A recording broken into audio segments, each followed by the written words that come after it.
Yo, salut à tous et bienvenue sur Tesla Thérapie. Alors je sais, une vidéo devait sortir uniquement mercredi prochain pour vous présenter l'interface, puisque cette chaîne est toute neuve en fait. Il y a toujours une voiture qui démarre au moment où tu commences une vidéo, donc à un moment on va continuer, on va lancer, sinon ça va prendre trop de temps. Mercredi prochain, cette chaîne est toute neuve, Tesla Thérapie. Je vous ai présenté avant-hier la voiture un petit peu, je vous mets le lien vers la vidéo juste ici, et également je vous présenterai mercredi prochain l'interface, tout ce qu'on peut faire avec l'écran en mode un petit peu aide à l'achat si jamais vous envisagez une Tesla Model 3. Des voitures passent encore, il y en aura forcément. Aujourd'hui, c'est la 2021 44 25.2 qui sort, on est le 24 décembre. Et l'idée, c'est de vous montrer un petit peu tout ce qu'il y a comme fonctionnalité, comme nouveauté. Alors, on va tout détailler. Cette vidéo est chapitrée, vous pouvez directement sauter à ce qui peut vous intéresser.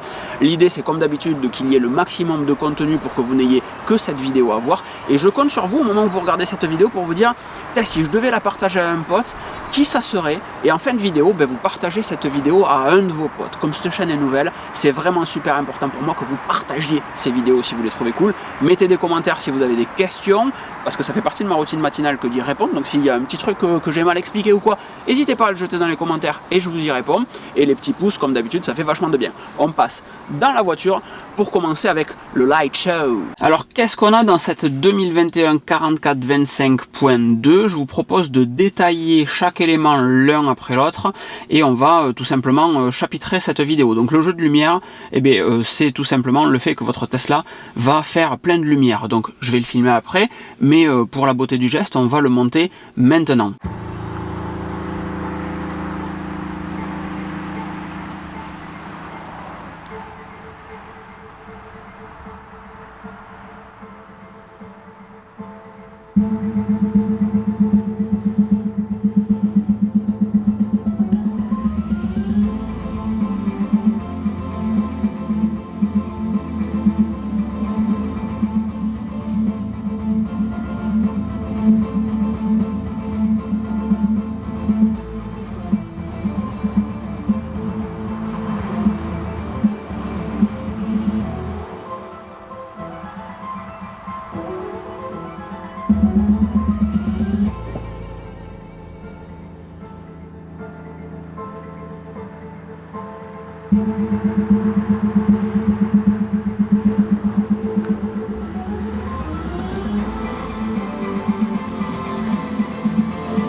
Le lanceur d'application personnalisable, c'est cette petite barre en bas. Ça me semblait un petit peu bizarre d'avoir des couleurs. Vraiment, j'étais pas emballé par la chose. Pour autant, c'est quand même assez sympa. C'est-à-dire que quand vous venez toucher ici, vous allez pouvoir tout simplement mettre quelque chose de nouveau dans vos applications ici, et vous avez comme sur iPhone, comme sur Mac dans le dock ici, comme sur Mac surtout, les applications récentes qui vont automatiquement s'alimenter ici. Donc si vous utilisez régulièrement la radio, vous pouvez le mettre ici. Si vous utilisez régulièrement Spotify, pareil, vous pouvez le mettre ici, et ça c'est plutôt pas mal. Donc dans mon cas, je vais mettre le Bluetooth, clac, je ferme, et voilà. Donc si j'appuie sur Bluetooth maintenant, j'accède à mon iPhone et à ma musique, et ça me permet de venir chercher la musique ici en haut.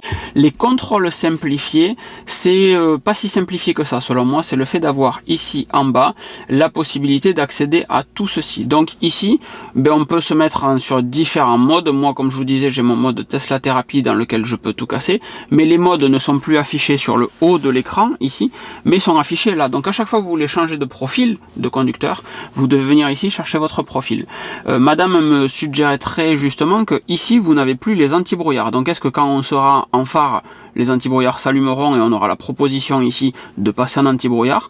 Peut-être. Dans tous les cas, il faut pour l'instant aller dans éclairage et allumer les anti-brouillards si on est là, encore une fois, et venir, vous voyez là ils sont grisés quand même comme je suis à l'arrêt, donc peut-être que, aucune idée, je vous ferai un retour sur ça dans les commentaires de cette vidéo, je le remets en automatique. On va avoir le fait de replier les rétroviseurs, la sécurité enfant, le verrouillage des vitres, la boîte à gants, etc. Les essuie-glaces sont ici maintenant en fait, c'est-à-dire que on n'a plus le bouton ici qui nous permet d'enclencher les essuie-glaces. Évidemment, si j'appuie sur les essuie-glaces là, j'ai toujours mon petit pop-up qui apparaît ici et qui me permet de venir gérer la vitesse des essuie-glaces. Donc c'est pas vraiment un souci. Le mode sentinelle, l'enregistrement, etc. Au lieu d'avoir toute l'instrumentation ici en haut, eh bien on va l'avoir ici en bas maintenant sur cette partie contrôle d'accès rapide, d'accès facile. En vrai c'est pas plus mal, il y a juste la partie anti-brouillard qui moi peut me déranger un petit peu. La caméra d'angle mort, vous allez pouvoir l'activer dans contrôle autopilote, caméra automatique, donc ici autopilote, et caméra automatique d'angle mort. Ce qui fait que quand on va mettre le clignot, on va avoir la caméra de droite, quand on va mettre le clignot gauche, on va avoir la caméra de gauche. On va enfin avoir la possibilité de modifier des arrêts quand on planifie un trajet. Là on va donc lui dire qu'on veut aller à Castres par exemple, clac. Donc il calcule l'itinéraire, on le laisse mouliner et c'est un petit peu plus ergonomique que le petit plus qu'il y avait avant dans la navigation. On va tout simplement venir sur les trois petits traits ici et on va faire ajouter un arrêt. Et donc de Castres, on va dire qu'on va s'arrêter, j'en sais rien moi, à Lavore, il m'a semblé voir Lavore sur le trajet. Et on va faire pareil, Lavore centre, comme si Lavore était si grand que ça. Et on va pouvoir dire, non, en fait, j'ai pas envie, je veux modifier mon trajet. Donc il calcule un Lavore puis un Castres. On va pouvoir dire modifier le trajet. Et en fait, je veux d'abord aller à Castres et ensuite je veux rentrer par Lavore et ça du coup ça nous calcule le trajet en traçant à Castres puis en revenant par la gare de Lavore comme vous le voyez. Ça met 1000 ans, je sais pas si on a beaucoup de réseaux actuellement, ça fait partie des trucs qui me manquent moi en haut. Sûrement que si je vais ici, voilà, j'ai deux petites barres de 4G, c'est vraiment pas ouf. Le fonctionnement pour autant est quand même assez sympa. On va avoir accès à la caméra sentinelle en direct, alors ça c'est très très cool et ça se caractérise par le fait que dans l'application on a un accès à la live caméra directement. Please try again later, évidemment quand je vais vous faire la démo ça ne marche pas, on va regarder dehors. On a le mégaphone Boombox, donc si on va dans Toybox Boombox, donc Toybox Boombox, on peut utiliser le mégaphone et tout ce que je vais dire va sortir. En ouvrant les vitres.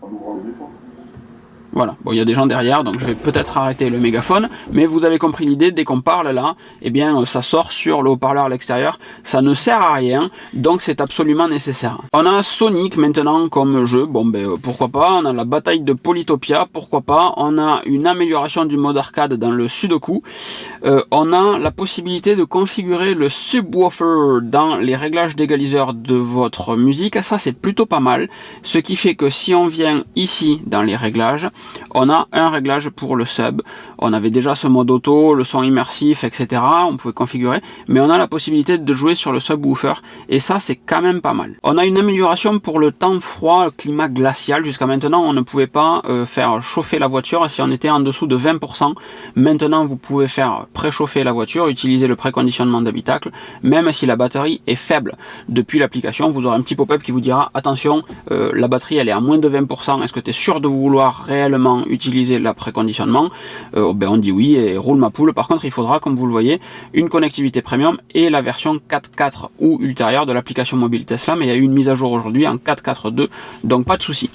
Les sièges chauffants automatiques maintenant, c'est un réglage que moi j'aime beaucoup et qui fait que directement dans je vais couper sinon ça fait trop de bruit, mais si je on a la possibilité ici de dire qu'on veut le siège en automatique ou qu'on veut forcer donc toi tu vas te calmer, regarde sinon ça fait trop de bruit, ou qu'on veut en manuel ici une certaine intensité de chauffage. J'ai aucune idée de comment ça marche, pour autant c'est très confortable. Il faut que la clim soit en automatique pour que le siège chauffant puisse être lui aussi en automatique. Une petite nouveauté d'interface là-dessus, bon évidemment l'interface c'est la V11 du système, donc c'est évidemment nouveau partout. On a par contre tout qui est découpé en avant et arrière, donc ça c'est vraiment bien. On a tout sur le même menu, on n'est pas obligé de revenir sur les sièges chauffants comme c'était le cas précédemment. On avait deux menus ici pour l'avant, puis pour la température, puis un autre menu pour les sièges chauffants. Là on a tout pour l'avant et tout pour l'arrière. Donc si par exemple j'allume les sièges chauffants derrière, je peux tout désactiver, mais ça ne coupe pas pour autant mes sièges chauffants qui eux sont toujours en automatique. On va se faire le test par exemple. On va activer tout ça là. La ventilation arrière est allumée, je fais tout désactiver, ça coupe, mais pour autant je reste en automatique devant et vous voyez que mes sièges chauffants eux passent en automatique. Ça c'est plutôt pas mal. On a la possibilité de gérer les clips de la dashcam directement depuis l'interface de la Tesla. Donc si on vient ici et qu'on vient dans... J'ai pas regardé, c'est ma faute. Contrôle sécurité, effacer les clips de la dashcam. Donc contrôle sécurité, on a la possibilité d'effacer les clips de la dashcam sans forcément formater ce qu'il y a sur l'USB. C'était demandé pour pas mal de personnes puisque certains s'en servent comme un disque de stockage de musique et formater l'USB c'était pas forcément l'idée si on voulait juste supprimer les clips de la dashcam. Donc ça a le mérite d'exister maintenant et ça répondra à un besoin de certaines personnes. On a maintenant un mode sombre qu'on peut activer en allant dans contrôle affichage apparence et choisissez sombre, contrôle affichage apparence et on peut choisir clair ou sombre. Il me semble pour autant que ça existait déjà précédemment, donc je suis un petit peu surpris de ça. On va le laisser en auto parce que vous y verrez mieux tout simplement. Et on a maintenant la possibilité de cacher des détails sur la carte. Alors ça peut ne pas être utile à beaucoup de personnes, toi tu t'en vas aussi. J'aimerais bien moi qu'il y ait la possibilité de quand on ferme un truc que de tout fermer, ça je trouve ça un peu con.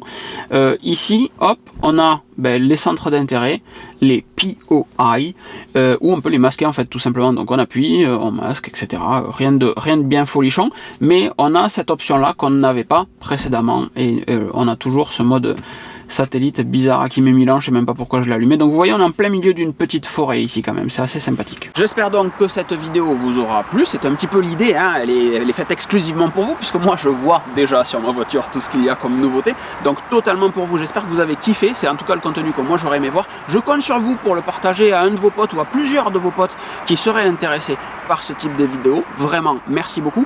Et bon là il fait jour, le light show on l'a pas trop vu, donc je vais refaire une vidéo ce soir, le 24 décembre. Nous on mange des burgers avec madame tout seul à la maison tranquillement, donc je pense qu'on reviendra ce soir avec personne pour faire une vidéo quand il fait nuit de la Tesla Model 3 en light show, et ça sera une vidéo juste pour ça. Donc si vous n'êtes pas abonné, abonnez-vous parce qu'il y a 24 vidéos maintenant en attente pour vous présenter la Tesla Model 3, comment on l'utilise, tout ce qu'il est possible de faire avec la supercharge, etc. Tout est prévu. Je vous dis à très vite, passez une bonne journée, bon réveillon également, bye bye.